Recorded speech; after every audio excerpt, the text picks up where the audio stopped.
Assalomu alaykum hammaga, xayrli kun qadrli yurtdoshlar va biz kuzatuvchi obunachilarimiz. Toshkentdan Astana yo'nalishi bo'yicha kunora avtobus reyslarimiz qatnovi yo'lga qo'yilganmiz va hozir bugun haftaning shanba kuni endigi reysimiz dushanba kuni bo'ladi. Bemalol kelib biletlarni xarid qilishingiz mumkin. Eng muhimi, davlat tomonidan qo'yilgan avtobus reyslarimiz qatnovi Ispaniyali avtobusga yo'l ketish imkoniyatlari mavjud. Qisqacha ma'lumot berib o'taman avtobuslarimiz haqida. Bemalol yozib ketishingiz mumkin. Bundan tashqari qishki yozda ishlaydigan konditsionerlarimiz bor. Kimningdir quvvatlari o'chib qolgan taqdirda bemalol zaryadniklardan foydalanishingiz mumkin.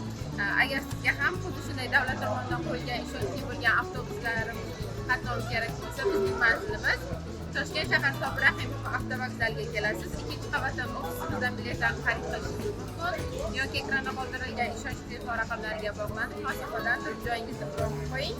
Har bitta yo'lovchimiz uchun 50 hamda 60 kilogrammgacha yuklarni o'zlari bilan birga olib ketishlari mumkin. Bizni kuzatishda davom eting. Yangiliklarimiz hali oldinda. Xayr, salomat bo'ling.